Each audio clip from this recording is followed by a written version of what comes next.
ಎಲ್ಲರಿಗೂ ನಮಸ್ಕಾರ. ಅದೃಷ್ಟ ದರ್ಪಣ ಕಾರ್ಯಕ್ರಮಕ್ಕೆ ಸ್ವಾಗತ. ನಾನು ಉಷಾ. ಇವತ್ತು ನಮ್ಮೊಂದಿಗೆ ಇದ್ದಾರೆ ಅಂತಾರಾಷ್ಟ್ರೀಯ ಖ್ಯಾತಿಯ ಯೋಗಾಚಾರ್ಯರು, ಸಾಹಿತಿಗಳು, ಮನೋವಿಜ್ಞಾನ ತಜ್ಞರು, ವ್ಯಕ್ತಿತ್ವ ವಿಕಾಸನದ ತರಬೇತಿದಾರರು ಹಾಗೂ ಮುದ್ರಾ ಯೋಗ ತಜ್ಞರು, ಜ್ಯೋತಿಷಿಗಳು, ಅಘೋರ ವಿದ್ಯಾ ಯಂತ್ರತಂತ್ರ ಮಂತ್ರ ಪಾರಂಗತರು, 1 ಲಕ್ಷಕ್ಕೂ ಹೆಚ್ಚು ಜನರಿಗೆ ಯೋಗವನ್ನು ಹೇಳಿಕೊಟ್ಟವರು ಹಾಗೂ ನಂಜನಗೂಡು ಮತ್ತು ಚಾಮುಂಡಿ ಬೆಟ್ಟದ ಶಿವಾರ್ಚಕರಾದ ಭಗವಾನ್ ಶ್ರೀ ಡಾಕ್ಟರ್ ವಿನಯ್ ಯೋಗಿ ಗುರುಜಿಯವರಿಗೆ ಕಾರ್ಯಕ್ರಮಕ್ಕೆ ಸ್ವಾಗತ. ಜೈ ಭಗವಾನ್. ಎಲ್ಲರಿಗೂ ನಮಸ್ಕಾರ. ಓ ಮಹಾದೇವಿ ಚ ವಿದ್ಮಹೇ ವಿಷ್ಣುಪತ್ನಿ ಚ ಮಹಿ ತನ್ನೋ ಐಶ್ವರ್ಯ ಲಕ್ಷ್ಮಿ ಪ್ರಚೋದಯಾತ್. ಎಲ್ಲರಿಗೂ ನಮಸ್ಕಾರ. ಗುರುಜಿ, ಇವತ್ತು ಆರೋಗ್ಯ ಸಮಸ್ಯೆಗಾಗಿ ಯಾವ ಮುದ್ರೆಯನ್ನು ಹೇಳ್ಕೊಡ್ತಿದ್ದೀರಾ? ಇವತ್ತು ನೀವು ಹೇಳಿದ್ರಿ ಒಂದು ಅದ್ಭುತವಾದಂಥ ಒಂದು ಮುದ್ರೆಯನ್ನು ಹೇಳ್ಕೊಡಿ ಅಂತ. ಆ ಮುದ್ರೆ ಏನು ಅಂತ ನಾನು ತಿಳಿಸ್ಕೊಡ್ತೀನಿ. ನೋಡಿ, ಬಹಳಷ್ಟು ಜನಕ್ಕೆ ಏನು ಅಂತಂದರೆ ಟೆನ್ಷನ್ ಇರುತ್ತೆ. ಅಂದರೆ ಟೆನ್ಷನ್ ಏನಕ್ಕೆ ಬರುತ್ತೆ ಮೇಯ್ನಾಗಿ ಅಂತಂದರೆ 2-3 ವಿಚಾರಗಳು ಒಟ್ಟಿಗೆ ಬಂತವು ಅಂತ ಅಂದಾಗ ಅದು ಟೆನ್ಷನ್ನು ಉತ್ಪತ್ತಿ ಆಗುತ್ತೆ.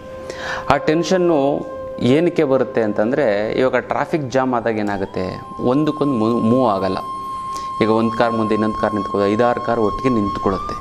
ಆ 5-6 ಕಾರುಗಳು ಒಟ್ಟಿಗೆ ನಿಂತ್ಕೊಂಡಾಗ ಏನು ಸಮಸ್ಯೆ ಆಗುತ್ತೆ ಅಂತಂದರೆ ಮುಂದೆ ಮೂವ್ ಆಗಲ್ಲ. ಅದೇ ರೀತಿ ಯಾವುದೋ ಒಂದು ವಿಚಾರಧಾರೆಗಳು 5-6 ನಾವು ತಲೆಗೆ ಹಾಕ್ಕೊಂಡಾಗ ಏನಾಗುತ್ತೆ ಮೇಯ್ನಾಗಿ ಅಂತಂದರೆ, 5-6 ವಿಚಾರಗಳು ಮನಸ್ಸಿಗೆ ತೊಳೆಗೆ ಹಾಕ್ಕೊಂಡಾಗ ನಾನು ನೆಕ್ಸ್ಟ್ ಏನು ಮಾಡಬೇಕು ಅಂತ ಗೊತ್ತಾಗಲ್ಲ.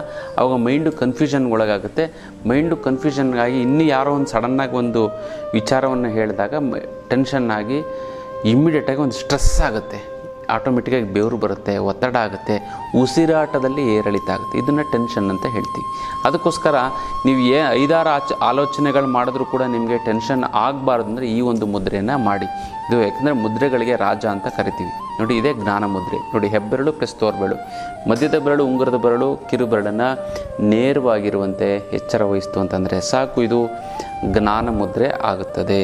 ಈ ಒಂದು ಜ್ಞಾನ ಮುದ್ರೆಯನ್ನು ನೀವು ಮಾಡಿದ್ದೇ ಆಯಿತು ಅಂತಂದರೆ ಅದ್ಭುತವಾಗಿ ನಿಮಗೆ ಟೆನ್ಷನ್ ಅನ್ನೋದು ಸಂಪೂರ್ಣವಾಗಿ ನಿವಾರಣೆ ಆಗಲ್ಲ, 2 ಮಾತಿಲ್ಲ. ಅದಕ್ಕೋಸ್ಕರ ಈ ಒಂದು ಮುದ್ರೆಯನ್ನು ಮಾಡಿ.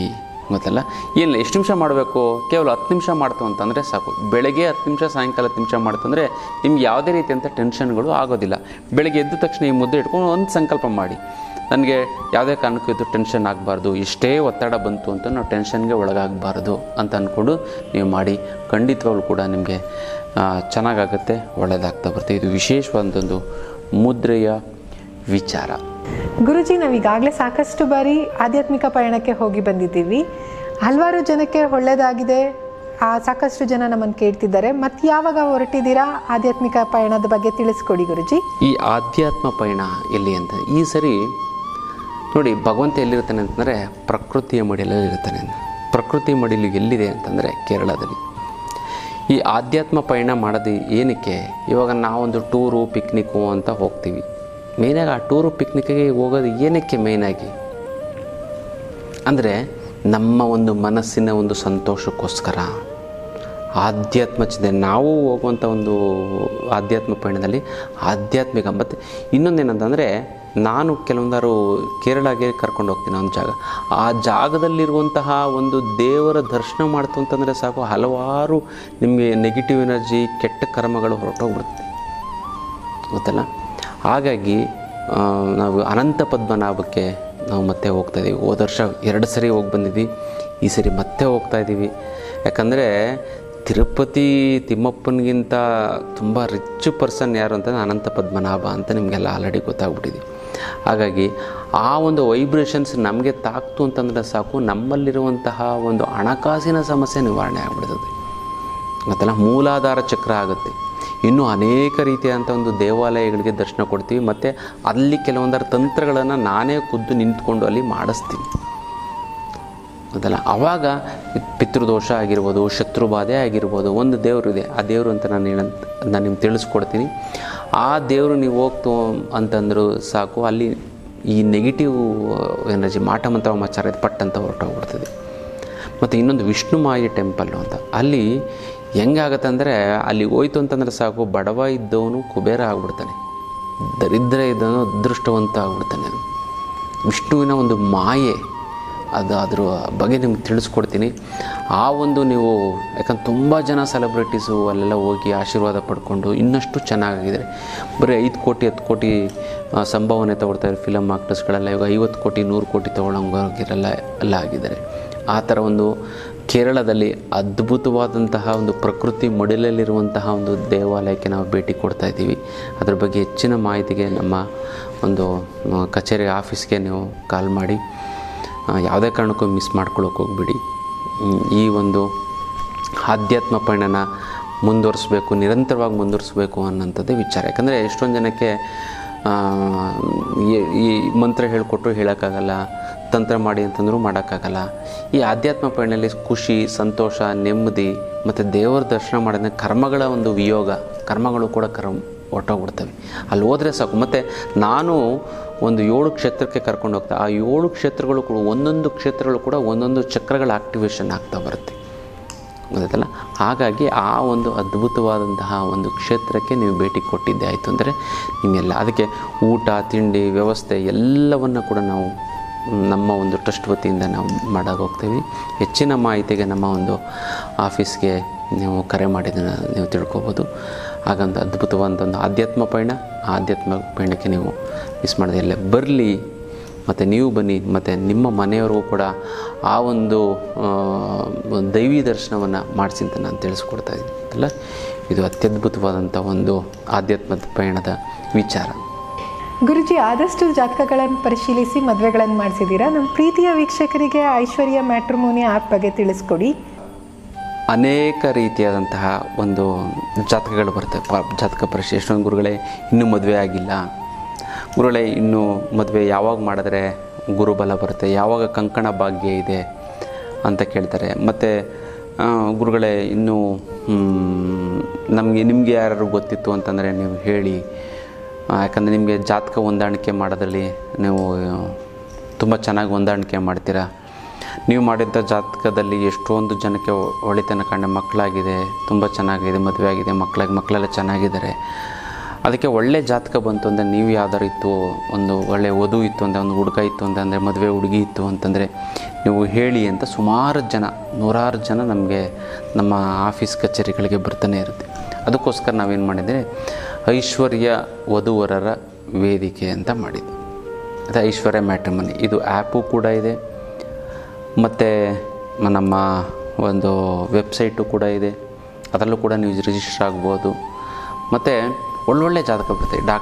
ಡಾಕ್ಟರ್ ಪ್ರೊಫೈಲ್ಗಳೇ ಒಂದು ಸಾಫ್ಟ್ವೇರ್ ಇಂಜಿನಿಯರು, ಮತ್ತು ಎಷ್ಟೊಂದು ಜನ ದೊಡ್ಡ ಪ್ರೊಫೆಷನರು. ನಮ್ಮ ಮನೇಲಿ ಕೆಲಸಕ್ಕೆ ಹೋಗೋ ಹುಡುಗಿ ಬೇಡ, ಮಾಮೂಲಿ ಏನೋ ಒಂದು ಡಿಗ್ರಿ ಮಾಡಿ ಮನೇಲಿ ಮಕ್ಕಳನ್ನ ತಂದೆ ತಾಯಿನ ನೋಡ್ಕೊಂಡು ಹೋದರೆ ಸಾಕು ಅಂಥ ಹುಡುಗಿದ್ದು ಯಾರು ಇತ್ತು ಅಂತಂದರೆ ಹೇಳಿ ಅಂತಾರೆ.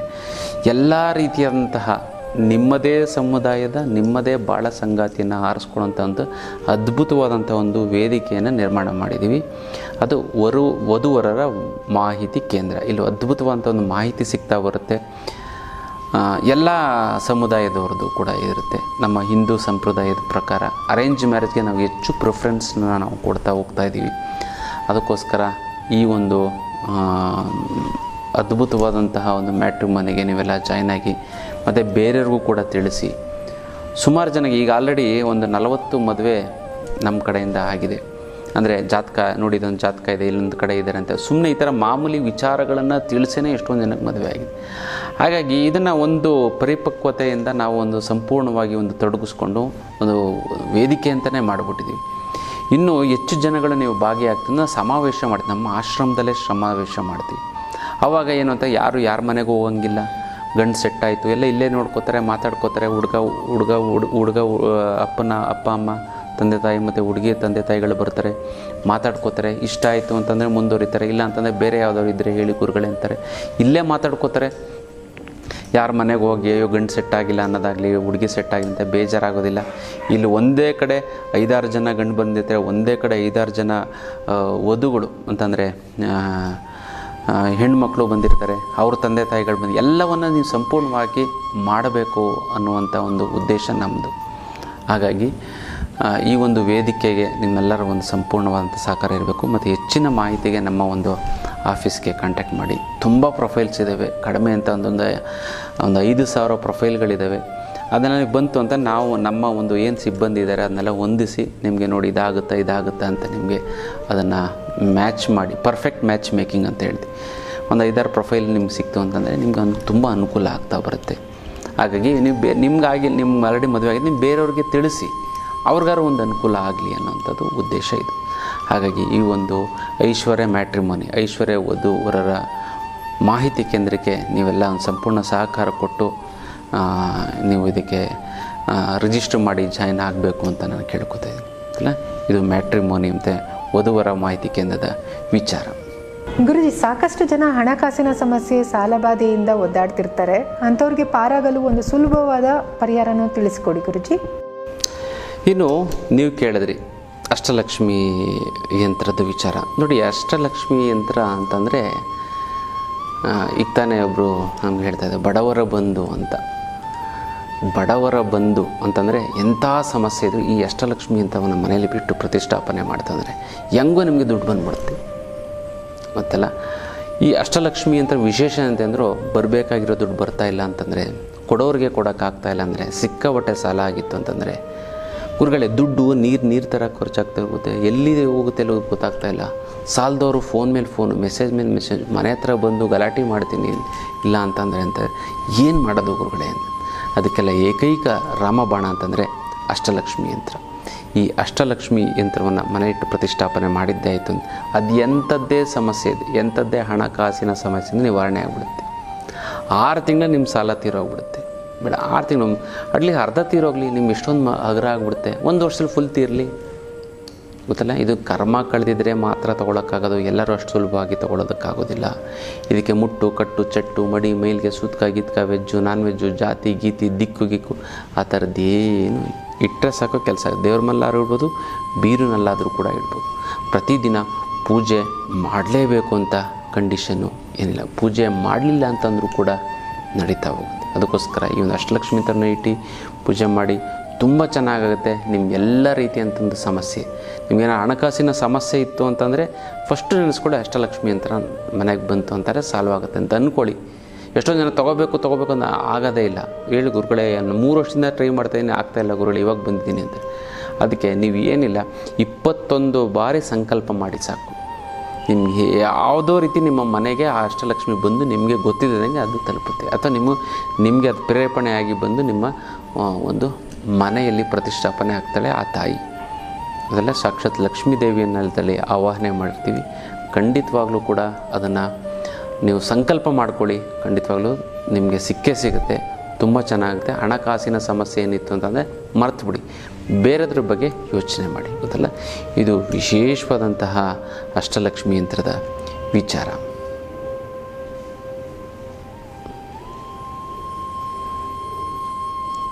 ಗುರುಜಿ, ಸಾಕಷ್ಟು ಜನ ನೆಗೆಟಿವ್ ಎನರ್ಜಿಯಿಂದ ಮನೆಯಲ್ಲಿ, ಮನಸ್ಸಲ್ಲಿ, ಕೆಲಸದಲ್ಲಿ ನೆಮ್ಮದಿ ಇಲ್ಲದೆ ಒದ್ದಾಡ್ತಾ ಇರ್ತಾರೆ. ಅಂಥವ್ರಿಗೆ ಒಂದು ಒಳ್ಳೆ ತಂತ್ರ ತಿಳಿಸಿಕೊಡಿ ಗುರುಜಿ. ಇನ್ನು ನೆಗೆಟಿವ್ ಎನರ್ಜಿ ಅಂತಂದರೆ, ಈ ನೆಗೆಟಿವ್ ಎನರ್ಜಿ ಅಂತಂದರೆ ದೇಹದಲ್ಲಿರುವಂತಹ ಒಂದು ನಕಾರಾತ್ಮಕ. ಈ ನೆಗೆಟಿವ್ ಅಂತಂದರೆ ಏನು ಗೊತ್ತಾ, ಮಾಡುವಂತಹ ಒಂದು ಕೆಲಸಕ್ಕೆ ಅಡ್ಡಿಪಡಿಸುವಂಥದ್ದು ಎಲ್ಲ. ಇದಕ್ಕೆ ಯಾವುದು ಒಂದು ಮೇಯ್ನಾಗಿ ಸಮಸ್ಯೆ ಇರುತ್ತೆ ಅಂದರೆ ಕೇತುವಿನ ಒಂದು ಇದಿರುತ್ತೆ. ಅಂದರೆ ಕೇತುವಿನ ಒಂದು ಪ್ರಭಾವ ಜಾಸ್ತಿ ಇರುತ್ತೆ. ಆ ಕೇತುವಿನ ಒಂದು ಪ್ರಭಾವ ಕಡಿಮೆ ಮಾಡ್ಕೋತು ಅಂತ ನಮಗೆ ನೆಗೆಟಿವ್ ಎನರ್ಜಿ ದೂರ ಆಗುತ್ತೆ. ಅದಕ್ಕೆ ಯಾವ ಒಂದು ದೇವರನ್ನು ನಾವು ಪೂಜೆ ಮಾಡ್ತು ಅಂತಂದರೆ ನಮ್ಮಲ್ಲಿರುವಂಥ ನೆಗೆಟಿವ್ ಎನರ್ಜಿ ಹೋಗುತ್ತೆ ಅಂತ ನಾವು ಫಸ್ಟು ತಿಳ್ಕೊಳ್ಳೋಣ. ನೋಡಿ, ನಾನು ಯಾವಾಗಲೂ ಹೇಳ್ತಾ ಇರ್ತೀನಿ, 1 ಅಂತಂದರೆ ಸೂರ್ಯ, 2 ಅಂದರೆ ಚಂದ್ರ, 3 ಅಂತಂದರೆ ಗುರು, 4 ಅಂತಂದರೆ ರಾಹು, 5 ಅಂದರೆ ಬುಧ, 6 ಅಂದರೆ ಶುಕ್ರ, 7 ಅಂತಂದರೆ ಕೇತು, 8 ಅಂತಂದರೆ ಶನಿ, 9 ಅಂತಂದರೆ ಕುಜ ಅಂತ. ನೋಡಿ, ಯಾವ ಒಂದು ಸಮಸ್ಯೆ ಅಂತಂದರೆ ಅದರಲ್ಲೇ ಕಟ್ ಮಾಡೋದು ಕೇತು ಅಂತಂದರೆ ಕತ್ರಿ ಥರ ಎಲ್ಲವನ್ನು ಕೂಡ ಕಟ್ ಮಾಡುವಂಥದ್ದು. ಅದು ಕತ್ರಿ ಒಳ್ಳೆಯದಕ್ಕೂ ಯೂಸ್ ಆಗುತ್ತೆ, ಕೆಟ್ಟದಕ್ಕೂ ಯೂಸ್ ಆಗುತ್ತೆ. ನೋಡಿ, ಇನ್ನೊಂದೇನಂತಂದರೆ ನಮ್ದು ಯಾವ ಒಂದು ಒಳ್ಳೆಯ ವಿಚಾರ ಏನು ಅಂತಂದರೆ ಆರೋಗ್ಯದ ಸಮಸ್ಯೆ ಇರುತ್ತೆ. ಈ ಆರೋಗ್ಯದ ಸಮಸ್ಯೆ ನಿವಾರಣೆ ಮಾಡೋದಕ್ಕೆ ಅಂದರೆ ಆ ಕೆಟ್ಟದ್ದು ಆಗೋದನ್ನು ಕಟ್ ಮಾಡಬೇಕು. ಅದು ಕೇತು ಅಂತಂದರೆ ಕಟ್ ಮಾಡೋದು ಕೆಲಸ. ಅನಾರೋಗ್ಯವನ್ನು ಕಟ್ ಮಾಡ್ತಾನೆ, ಅವಾಗ ಆರೋಗ್ಯ ಬರುತ್ತೆ ಅಲ್ವಾ. ಇವಾಗ ಎಕ್ಸಾಂಪಲ್ಲು, ಬಟ್ ಏನಂತಂದರೆ ರಾಹು ಮತ್ತು ಕೇತು ಎರಡೂ ಒಟ್ಟಿಗೆ ಸೇರಬಾರ್ದು. ಈ ಒಟ್ಟಿಗೆ ಸೇರ್ತು ಅಂತಂದರೆ ಸಮಸ್ಯೆ ಏನಾಗುತ್ತೆ ಅಂತಂದರೆ ಅವಾಗಲೇ ಸಮಸ್ಯೆ. ನಮಗೆ ಕೇತು ಸಪ್ರೇಟಾಗಿ ನಮ್ಮ ಜೀವನದಲ್ಲಿ ಬರಬೇಕು, ಮತ್ತು ರಾಹು ಸಪ್ರೇಟಾಗಿ ನಮಗೆ ಬರಬೇಕು. ರಾಹು ಅಂತಂದರೆ ಏನು ಗೊತ್ತಾ? ರಾಹು ಅಂತಂದರೆ ಕೋಪ ಬರುವಂಥದ್ದು, ಮತ್ತು ಸಿಟ್ಟು ಬರುವಂಥದ್ದು, ಗೊತ್ತಲ್ಲ, ಈ ಥರದ್ದು ಒಂದು ಒಳಪಡುತ್ತೆ. ಈ ನೆಗೆಟಿವ್ ಎನರ್ಜಿ ದೂರ ಮಾಡೋದಕ್ಕೆ ನಮಗೆ ಮೇಯ್ನ್ ಬೇಕಾಗಿರೋಂಥ ಅಂತಂದರೆ ಕೇತು.